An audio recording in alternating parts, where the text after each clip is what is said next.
এবারে থাকছে সারা দেশে ঘটে যাওয়া নানা ঘটনা নিয়ে টুকরো খবর, জানাচ্ছেন সুমন সিদ্দিকী।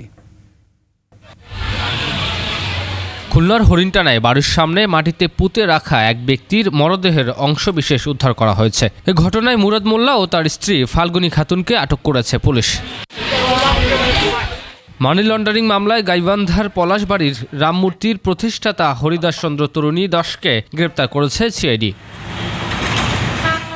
নারায়ণগঞ্জে ট্রাক চাপায় নিহত দুই যুবদল নেতার পরিবারের হাতে 10 লাখ টাকা করে মোট 20 লাখ টাকার আর্থিক অনুদান এবং দুই পরিবারের 2 সদস্যকে সিটি কর্পোরেশনে চাকরি দেওয়া হয়েছে।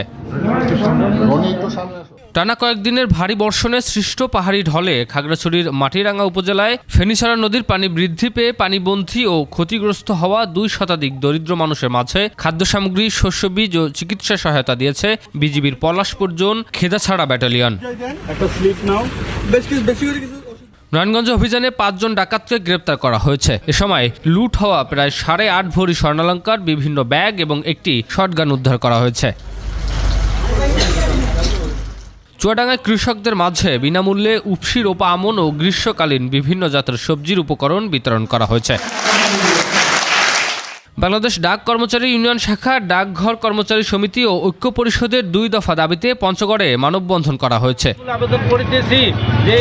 পাবনা 5 আসনের সংসদ সদস্য অ্যাডভোকেট শামসুর রহমান শিমুল বিশ্বাসকে নিয়ে এনসিপির কেন্দ্রীয় নেতাদের দেয়া বক্তব্যের প্রতিবাদে সংবাদ সম্মেলন করেছে বিএনপি পাবনা জেলা শাখা। সুমন সিদ্দিকী বাবু, 21 টেলিভিশন।